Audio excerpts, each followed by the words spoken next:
Welcome to season 3 of Flywheel Leadership. I'm excited to welcome Alfredo Borodowski of Gozal Consulting. Alfredo is an international keynote speaker, consultant, and expert in peak performance and positive psychology.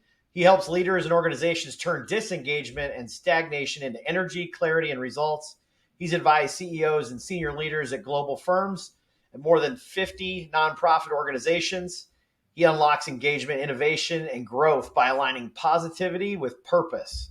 A few things I want to highlight about Alfredo. He helps teams helps solve teams lacking trust, energy, or motivation, cultures resistant to change or innovation, leaders feeling reactive, unclear, or unsupportive, and brings them to vision-driven leadership, which is a big passion of mine, that inspires and sustains growth, high trust, accountable teams, and that deliver results, peak performance through purpose, clarity, and positive energy. Welcome, Alfredo. I'm excited to speak with you today. Yes, thank you, Graham. I am so glad to be here. Very good. We open up each show with our Beyond the Bio segment where I'll ask you a few questions to share more about yourself beyond the highlight reel and as an opportunity to learn more about you and your business. And feel free to add anything in you'd like as far as details about, who you are, what you do, and who you serve. Okay. What can you tell me a little bit, Alfredo, about your proudest accomplishment professionally? For me is the dynamic of getting into a company where they are in a crisis or they lost their vision, and just coming from the outside with an objective perspective and a critical eye. And for me to travel somewhere, get into a place I had not been there before, meeting with the team and getting to know new people and dedicating all my attention to them and helping them to open and see clarity. And then fulfillment for me when they come back to me and say, you shifted something. And then I leave and I have this sense that I have done some transformation. Then that dynamic for me, I can do it every day, Graham. Graham, for me, it's like pure adrenaline. It really gives sense to my life. Love that. Love that answer. What would you say your superpower is in that? Like, when you go to connect with a company like that, when you get inside, like, what is that kind of special thing that you bring, Alfredo? You mentioned superpower. You mentioned Superman before we started up here. What's your superpower when it comes to this? Look, I am into positive psychology, optimism, hope, resilience. But paradoxically, my superpower is critical mind. I will not let you off the hook. In fact, some other consultants who I am friendly with, my group of consultants, say that, Alfredo, you are too direct.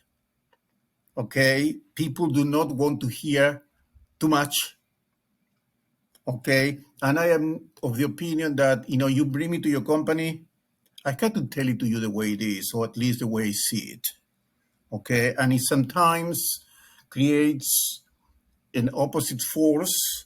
I will work with you to overcome it, but critical mind. Very good.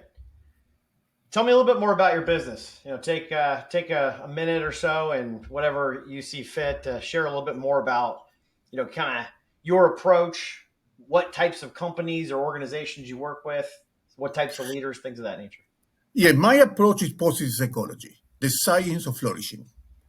Okay, I believe there is a science, with evidence behind, of how to increase hope, optimism, resilience, and motivation, and quantify results.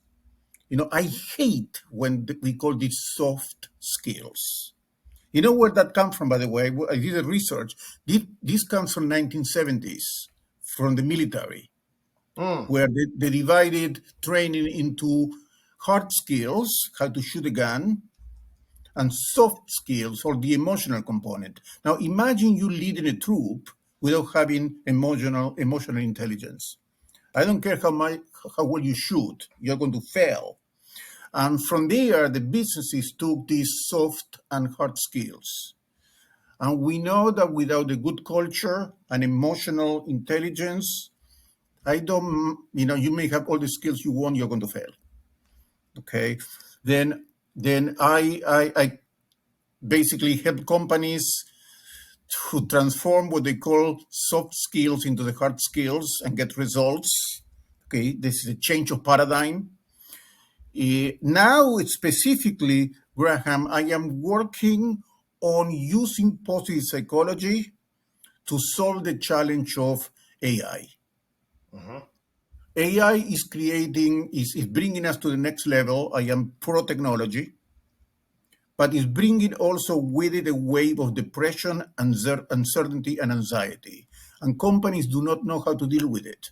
They don't want to fall behind with not implementing the technology, and they do not know how to maintain human capital, and even the people who stay in the company and are not laid off, they have survival remorse, and they are not at their peak performance.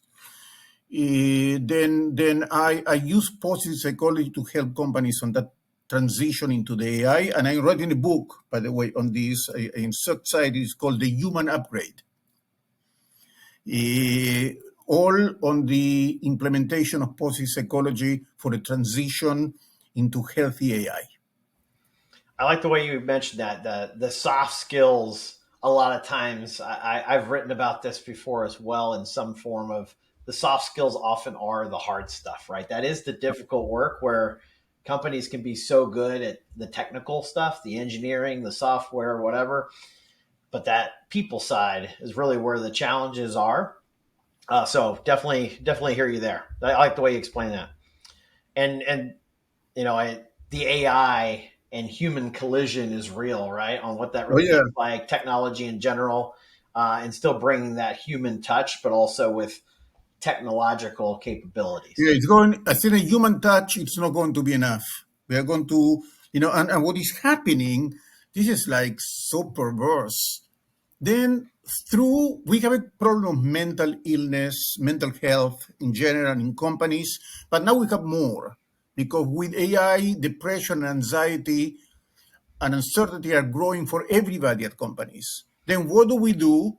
We use AI apps to treat those problems, which are generated by the introduction of AI. Mm-hmm. Then AI creates a problem, AI is a solution, and generates a problem. And if we don't find another way to do it, we are going to be perpetually trapped on that cycle. And what I help companies is to how to break that cycle. Okay, it's interesting.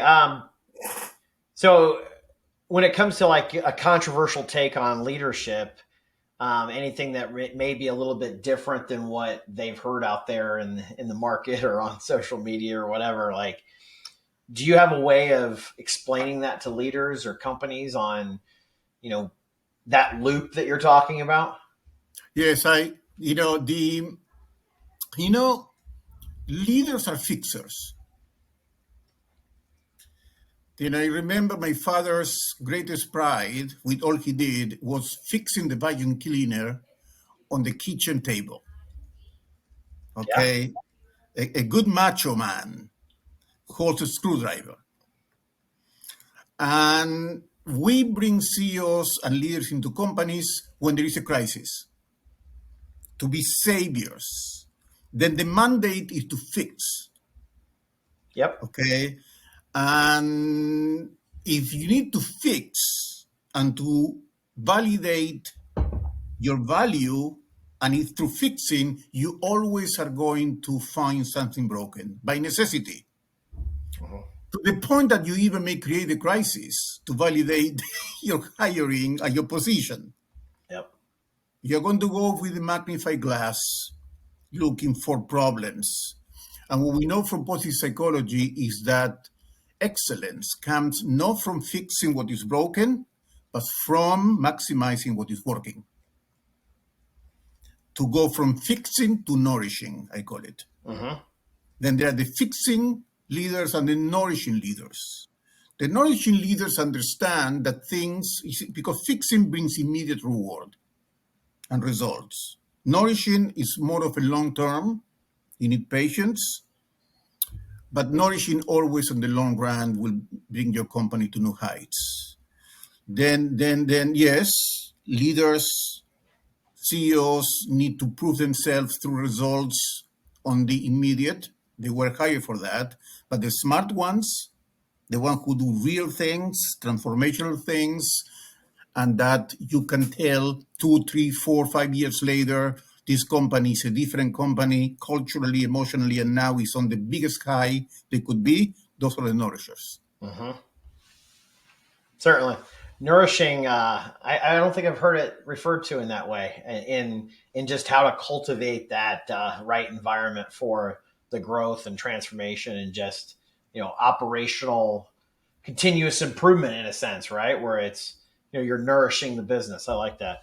And I definitely have learned, like, the more that we try to check the box as a leader and just say, this is done, move on, you certainly begin to realize it's more of a continuous loop of things, to your point of nourishing the business and continuing to foster that positive um, movement forward versus ultra focus on every little thing that may not be perfect, right? Right. So, yes, we need to resolve issues, but there's also a more positive outlook on moving the entire business forward with a long-term view versus just the short-term issues, right? And I think some of that short-term mindset can also feed that kind of, more of that drama and everything's on fire mentality, right? Yes, it really raises the adrenaline and it gives you the sense that you're doing the things right. Yes, yes, Okay, but it's a trap. for sure. Yeah, yeah, that's it. You're right. It goes to that like leadership mindset of fixing, right? It's the validation that, oh, we did something and that we're moving the business forward, right? Yeah, then if you look at the etymology, the beginning of the word fixing comes from the Latin and means to reestablish things to the way they were. Mm, Okay, or to nail down something. Then fixing is like when I have a burst pipe in my basement, I bring the plumber and he's going to fix it. What he's going to do is to reestablish it to what it was. yeah, Okay, the nourisher is about improving, bringing it to the next level. yeah, definitely. Okay, and clearly, so there are some fixers. What's going to happen? The fixers, yes, they're going to improve results, quantifiable,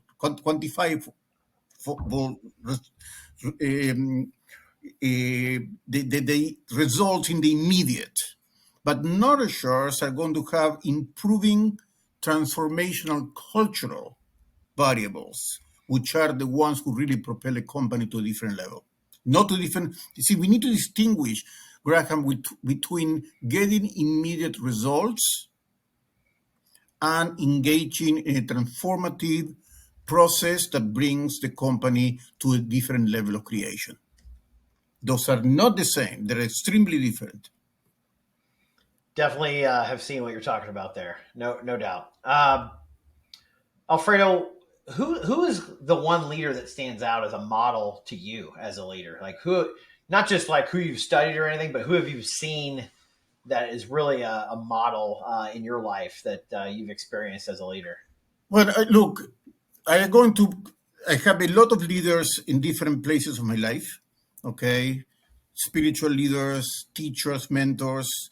I'm going to go now for strictly the business one, corporate one. And my mentor is Morton Meyerson. Some people who live in Dallas may know the name because the symphonic orchestra building is called the Mort Meyerson Center. Mm-hmm. And he was at some point the CEO of EDS, okay, DuPont, Yeah. okay, then one of the most accomplished CEOs. You may not know his name so much because he's a humble leader. Okay, and I used to to advise him on his startup companies in Dallas. And I would sit down with him to have lunch or coffee. And every question he would ask me, he went deeper than any other person I have had a conversation. A real, a real interest in me and a capacity to see below my answers and see deep about myself. And that's the way he led his companies. Then, if what we call today authentic leadership, Mm-hmm. humble leadership, value driven leadership. I could tell you a story, very short story. The first time I went to Dallas, he said, wait by such a place and somebody will pick you up, okay? And I'm waiting there, and on the distance, I see, all those British taxis. Yes. What do they call? They have a name. I don't know. One of those taxis from Great Britain Yeah, I know coming. what you're talking about. Kind of like the classic, like black car. The black car, Yeah, yeah, old school this looking. Yeah, boxy. yeah. What are they called? Checkers? I think I they're called don't know. checkers. Yeah. The box. One of those is coming towards me. And I said to myself, I am in Dallas. I am not here in London. And the car stopped right by me. And I look, and it's him driving it. And it's a PT Cruiser. It's not really one of those. It's a PT Oh, Cruiser. yeah, yeah. Okay, converted Yeah, I know the into, PT Cruiser. Yeah. converted into, and that was Morton driving. And this is, you have a CEO of one of the, most successful guys on a simple car, having fun, Yeah. him picking me up, no sending me limousine. Yeah. That's amazing. Okay. I asked him, what is this about? Well, a friend of mine gave it to me. I like, he's having fun, like didn't take himself seriously. That was the first time I met him in person. Love Okay. that. Then that, with shorts and t-shirt. And, then the humble leader, okay, the leader of values, and who you're having a casual conversation and has active listening, okay, intentional listening. That's what I'm looking for. Deep curiosity, active listening, just truly caring, like not acting like you're caring, but actually caring, right? And You know, I have, finding the time and the space to actually care. That's really cool. on the five top strengths of positive psychology I have, every person, there are 24 strengths of positive psychology. The five top are what is called signature strengths. You feel authentic, okay, motivated.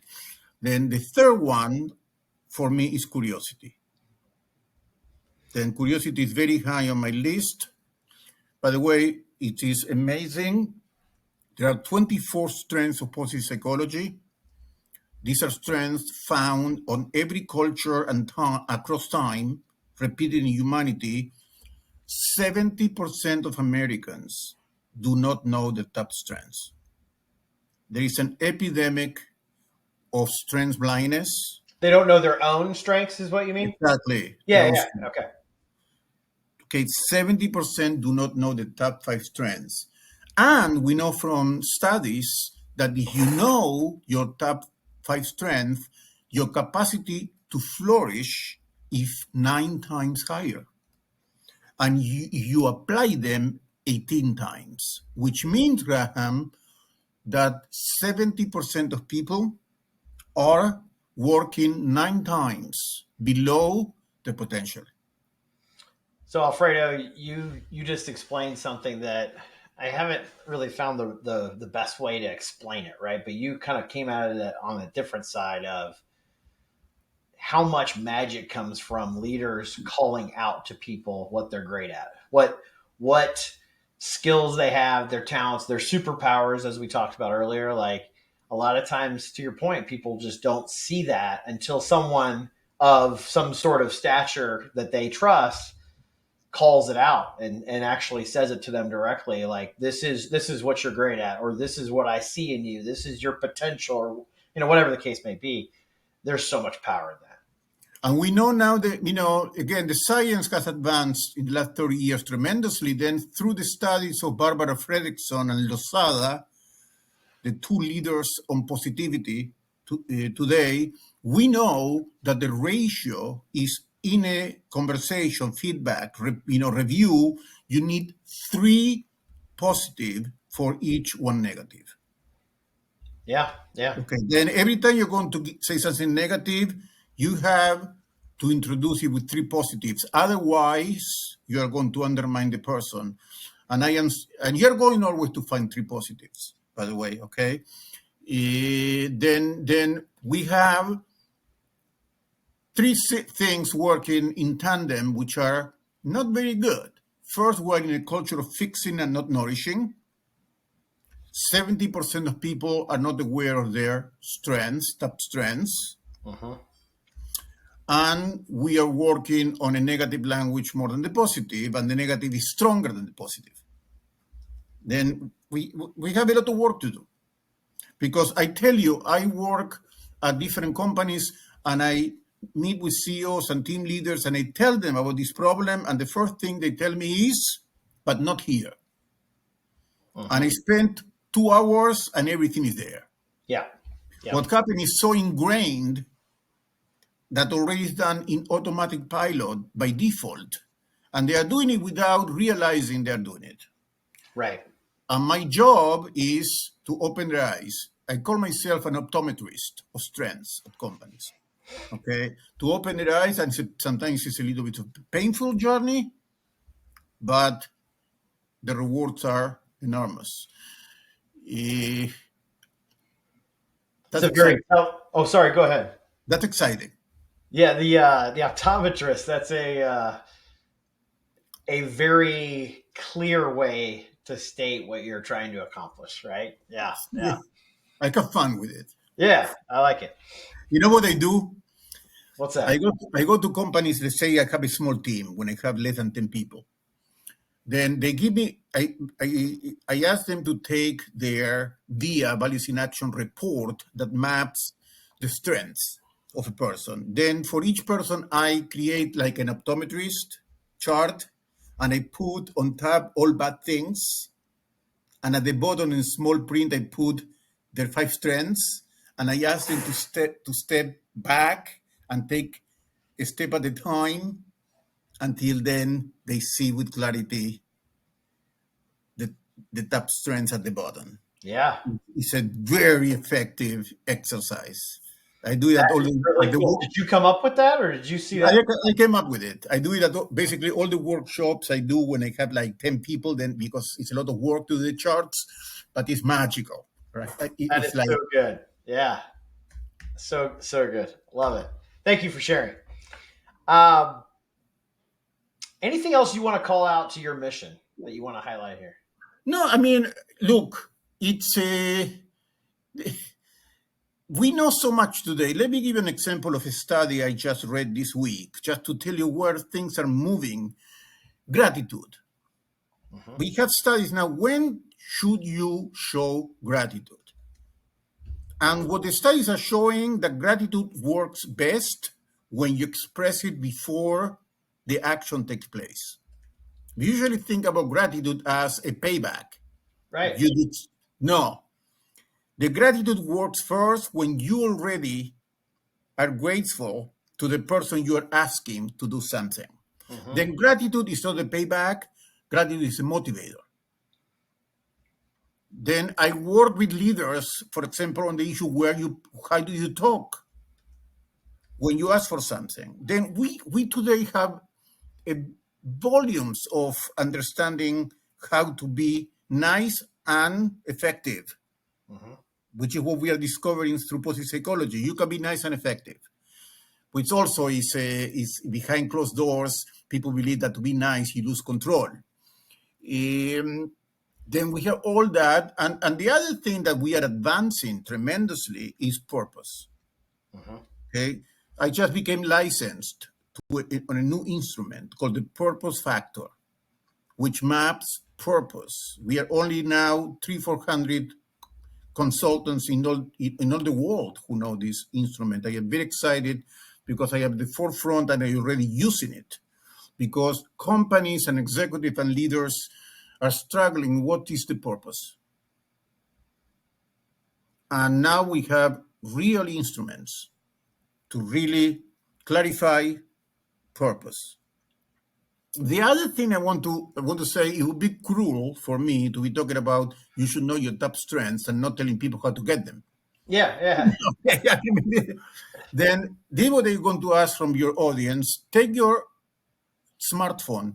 Okay, give everybody a second to take your smartphone, go to your text section, and text the word positive, just positive, to the following number: 33777. 33777. Yeah, very simple. Yep. Positive to 33777. If you do that, I want to send you a chart with the 24 strengths of positive psychology, 3 questions by which you can determine your top 5, and exercises by which you can apply them and increase 18 times your flourishing. Okay, Okay, I'm gonna do this it's now. very simple. And I also have my calendar there. And those who want to explore further, I always give a complimentary discovery, dialogue, 30 minutes. Okay, I have my calendar there. Okay, for those who have questions. But I want everybody, and I go around on podcasts and lectures, everybody to own their top 5 strengths. Love that. I just did it and getting signed up now. So I will put that in the show notes as well. Thank you. It's good stuff.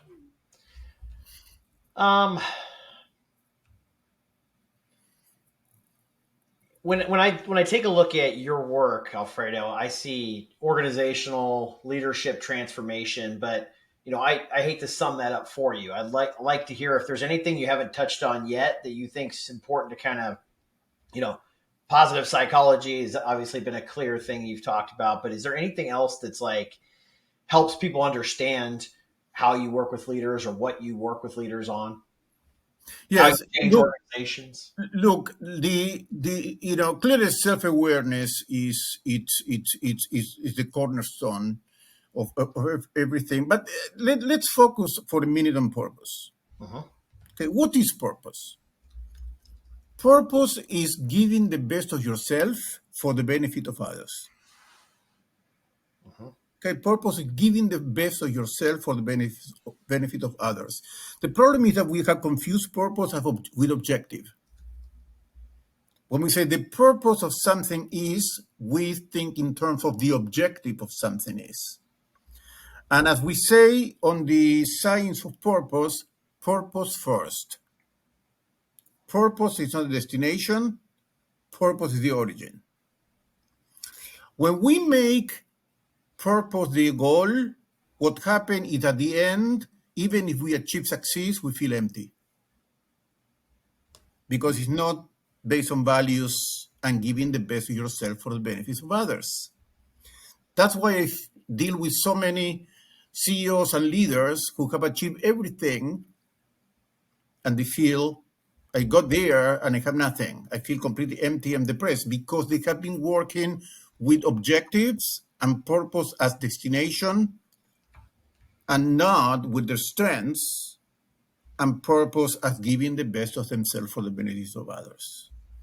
I see this over and over, Graham, in which the most successful leaders and the most unhappy ones. Then what I do is we rediscover the purpose, we rediscover the values and strengths, and we align objectives with those. It's all about alignments. I think that the most important word in coaching is alignment. Okay, like tires in your car. You may have the best tires. Right. If they are not aligned, you're going to crash somewhere. Okay, Yeah. Then you ask me what I do, I align leaders with values, purpose, values, and objectives. I align teams with purpose, values, and objectives. When that happens, the energy goes through the roof. People, all this anxiety and depression and uncertainty of AI, which is real, the transformation is real, okay?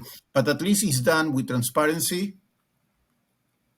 okay, with loyalty, with trust, and all comes down to making, like you said before, working from strengths, not from fixing, but from nourishing. Mm-hmm. Very good. You've covered so much. I don't think I have too many more questions for you. When it comes to your work, you've been so kind to share about your journey, and I'd love to understand. Do you have any questions for me? Anything you'd like to ask me? No, I mean, clearly, as we dialogue, I can see a lot of oh yes, oh yes, oh yes, and clearly we are on the same wavelength, Very much so. looking at things, and we are Aligned. aligned, exactly aligned. We are part of this revolution that is taking place. I was a social worker who became a clinical therapist, and I was helping people, trauma, PTSD, neurosis, and I came to it, and then I discovered positive psychology, which is the science of flourishing. And I said, there is half of us, of our psyche, which is about what goes right. Okay. And that's what positive psychology does. And I said, I want to spend the rest of my career helping people not to solve problems which others do, thankfully, but how people can be the best of themselves. Yeah. Then traditional psychology try to bring people to what we call a 0 point. They're -3. Let's bring them to 0, which is supposed to be normal. My job is to bring you to +4, from normal to excelling, excellence. Okay, and that's what excites me. When people break through an imaginary ceiling, okay, and they progress towards fulfilling their dreams. I like it with executive, I like it with teams. And what I find, and this is tremendous, is I used to work in not-for-profit a lot, and congregations, communities.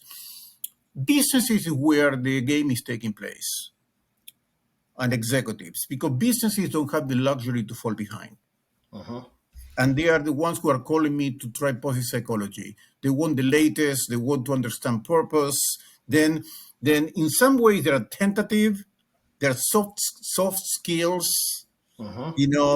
they are slow to implement, but they are the most curious, as you mentioned before, of curiosity. They are the most curious. And I am finding that more and more companies are inviting me with the curiosity of what is this positive psychology. Okay. I am going now to Chile in November, a group of top CEOs who have an annual retreat. They go together, top CEOs, to the mountains to learn. Uh-huh. They're bringing me to do that week in positive psychology because they discover it and they want to understand the positive side of things. And that's what I do. Love it. Is that curious on that group? Is that a group of CEOs only from the LATAM region, or is that from multiple That's regions? that's Latam, Okay. for I would say that I do equal amount of work in the States, and I am from Argentina Uh-huh. originally, and in South America. I writing this book, The Human Upgrade, about leadership in times of AI, and it's going to come out, I imagine, 6 months from now in Spanish and English Love it. for Nice. both. Congratulations on the book. Thank you. It's going to be under the label of the Maxwell John Maxwell. Oh yeah, yeah. Yes, then Sean Mac is going to be under the label. I am, very happy with that. Very nice. Love it. That's cool. Before we wrap up, how can listeners best find you or follow you and your company? Yes, look, two ways. Clearly positive, text positive at 33777. You're going to get all your strength, but also I mentioned my calendar is there. Okay, you want to talk further, you have questions, set a meeting with me with no strings attached. The other way is LinkedIn. I am a LinkedIn fanatic. If Alfredo Borodowski, you want on your notes, if you want to put my name, Yes. I will accept you and I will dialogue. I don't have a website, by the way. I feel that website prevent communication. Okay. I like to dialogue with people. Okay. Then I use LinkedIn as my website. You're going to learn who I am. You're going to connect. We're going to enter a dialogue. Okay, sounds good. What do you want those you have worked with to say about your impact on them? My impact on them is I make them feel a little bit uncomfortable to grow. Okay, I was one of the most honest people they met in the business. Who treat them with respect and empathy, but was a partner and at looking at the myths that moved them in the wrong direction, to move for what I call default decision to design decision. Could you say that last part again, Alfredo? Yes, to move from default decision to design decision. Okay, that I put it in a nutshell. To move people from default decision to design decision. Whatever the decision is, that has to be by design. And there are different decisions for different companies and different leaders, but it has to be by design. You have to be in control, aware, conscient, and intentional. That's the exact word that came to mind, is more of that intentional thinking and decision making, working versus just the way we've always done it and that kind of stuff, right? Exactly. Okay, I like it. Dr. Alfredo Borodowski, thank you for your time today. We appreciate you sharing. Graham, thank you. I had a great time. Very, very good.